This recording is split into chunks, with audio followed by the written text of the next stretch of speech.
हरिओम नमो भगवते वासुदेवाय। फाल्गुन कृष्ण पक्ष की विजया एकादशी की कथा इस प्रकार से है। युधिष्ठिर ने पूछा, हे वासुदेव, फाल्गुन कृष्ण पक्ष में किस नाम की एकादशी होती है? कृपा करके बताइए। भगवान श्री कृष्ण बोले, हे युधिष्ठिर, एक बार नारद जी ने कमल के आसन पर विराजमान होने वाले ब्रह्मा जी से प्रश्न किया, हे सुरश्रेष्ठ, फाल्गुन के कृष्ण पक्ष में विजया नाम की एकादशी होती है, कृपया उसके पुण्य का वर्णन कीजिए। ब्रह्मा जी ने कहा, सुनो नारद, मैं एक उत्तम कथा सुनाता हूँ जो पापों का अपहरण करने वाली है। ये व्रत बहुत ही प्राचीन, पवित्र और पाप नाशक है। ये विजया नाम की एकादशी राजाओं को विजय प्रदान करती है, इसमें तनिक भी संदेह नहीं है। पूर्व काल की बात है कि भगवान श्री रामचंद्र जी 14 वर्षों के लिए वन में गए हुए थे। वहाँ पंचवटी में सीता तथा लक्ष्मण के साथ रहने लगे। वहाँ रहते समय रावण ने चपलतावश विजयात्मा श्री राम की तपस्विनी पत्नी सीता को हर लिया। उस दुख से श्री राम व्याकुल हो उठे और उस समय सीता की खोज में करते हुए वे वन में घूमने लगे। कुछ दूर जाने पर उन्हें जटायु मिले, जिनकी आयु समाप्त हो चुकी थी। इसके बाद उन्होंने वन के भीतर काबंद नामक राक्षस का वध किया। फिर सुग्रीव के साथ उनकी मित्रता हुई। तत्पश्चात श्री राम के लिए वानरों की सेना एकत्रित हुई। हनुमान जी ने लंका के उद्यान में जाकर सीता जी का दर्शन किया और उन्हें श्री राम की चिन्ह स्वरूप मुद्रिका प्रदान की। ये उन्होंने महान पुरुषार्थ का काम किया था। वहां से लौटकर वे श्री रामचंद्र जी से मिले, लंका का सारा समाचार उनसे निवेदन किया। हनुमान जी की बात सुनकर श्री राम ने सुग्रीव की अनुमति ली, लंका को प्रस्थान करने का विचार किया। समुद्र के किनारे पहुंचकर उन्होंने लक्ष्मण से कहा, हे सुमित्रानंदन, किस पुण्य से इस समुद्र को पार किया जा सकता है?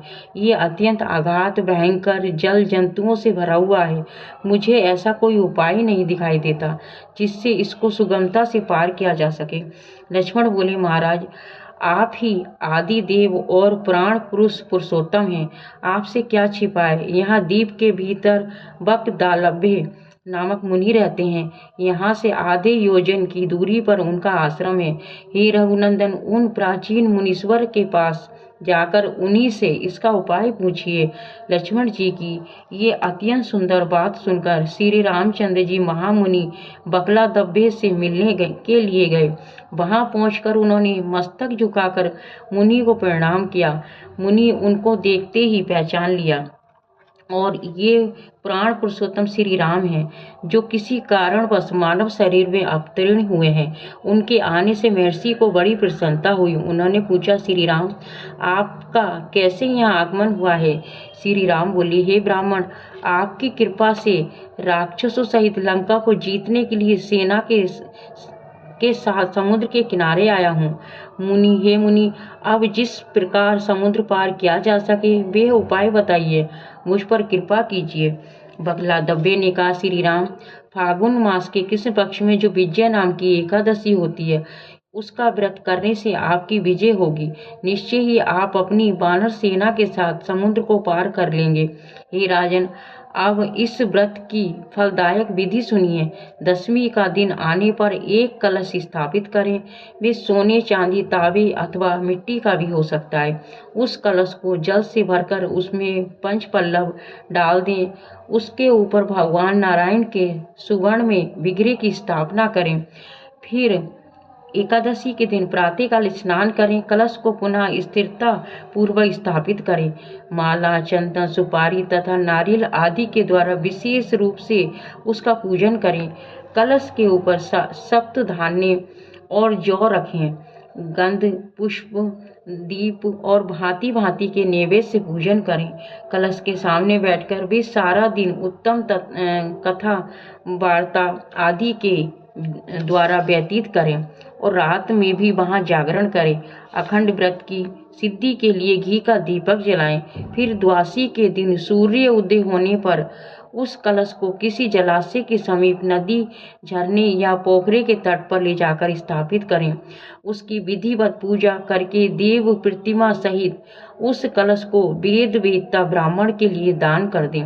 हे महाराज, कलश के साथ ही और भी बड़े बड़े दान देने चाहिए।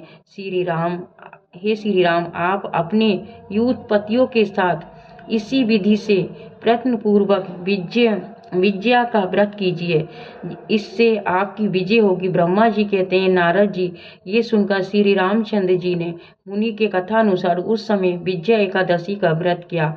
उस व्रत के करने से श्री रामचंद्र जी की विजय हुई। उन्होंने संग्राम में रावण को मारा, लंका पर विजय प्राप्त की, सीता को प्राप्त किया। ये बेटा, जो मनुष्य इस विधि से व्रत करते हैं उन्हें इस लोक में विजय प्राप्त होती है और उनका परलोक भी अक्षय बन जाता है। भगवान श्री कृष्ण कहते हैं कि युधिष्ठिर के इस कारण विजया का व्रत करना चाहिए। इस प्रसंग को पढ़ने और सुनने से वाजपेयी यज्ञ का फल मिलता है। हरिओम नमो भगवते वासुदेवाय।